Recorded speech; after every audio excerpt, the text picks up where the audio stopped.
Still on the same Kapseret, Member of Parliament Oscar Sudi says he has no apologies to make over his remarks, which he says have been quoted out of context.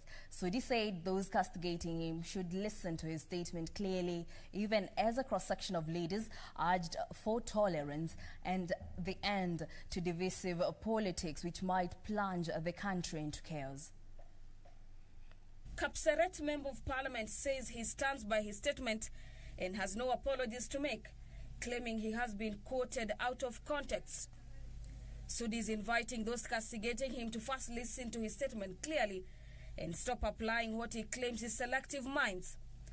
Siku ile mtu ataniambia makosa iko wapi, hiyo siku nitakubali na ndarudi nyuma kusema nita-apologize. His statement coming as leaders called for political tolerance as the country was quickly sliding into the dark past. The Chief Administrative Secretary in the Ministry of Sports, Hassan Noor, warned that the increasing political temperatures could cost the country if leaders propagating hate speech are not stopped. Noor says Kenya is still healing from the previous election chaos, and as such, any threat could be catastrophic. We have seen post-election violence in 1992. We have seen it in 1997. We've seen it in 2007. God forbid, the drums of war are being beaten right now. And we cannot accept this to continue. This must be stopped forthwith. His counterpart from gender, Rachel Shebesh, calling for the country to exercise caution and not equate the views of leaders to communities they come from. Shebesh said all should be held accountable for their actions and not their community. Ni mtu mmoja na hata wale leaders wa hii region, wacha niseme hata wao wamesema alikosea.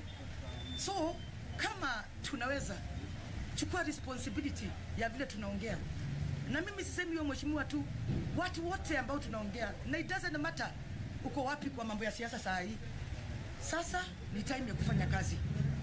Mali uko kwa siasa, endeleza siasa yako bila matusi na bila kuleta chuki kati ya jamii. Sudi's remark attracting a tirade of condemnation, with women in Narok taking to the streets to castigate the MP.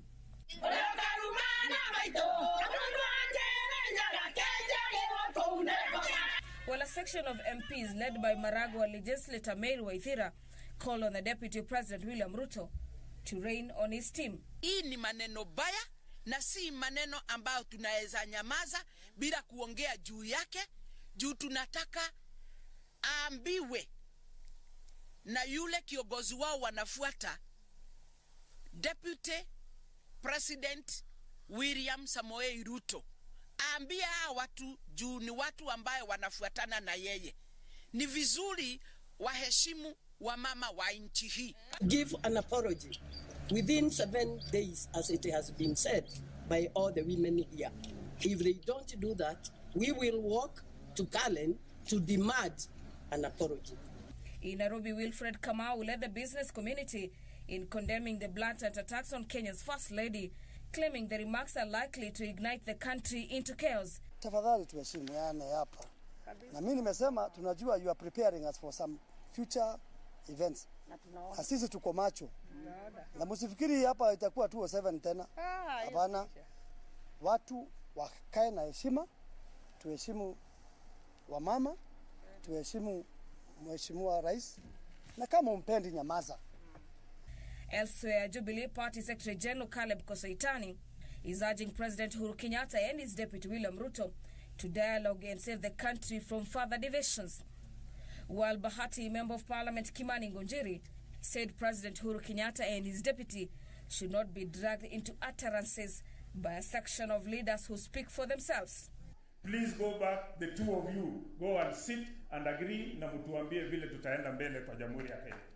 Watu wengine wasitumia advantage ya watu wengine. Kama kuna mjumbe aliongea namna hiyo, sio Ruto aliongea, ni mtu aliongea binafsi. Mngengane naye huko. Murale akiongea, sio Kenyatta ameongea. Hiyo muache ikae nini? Ikae kando.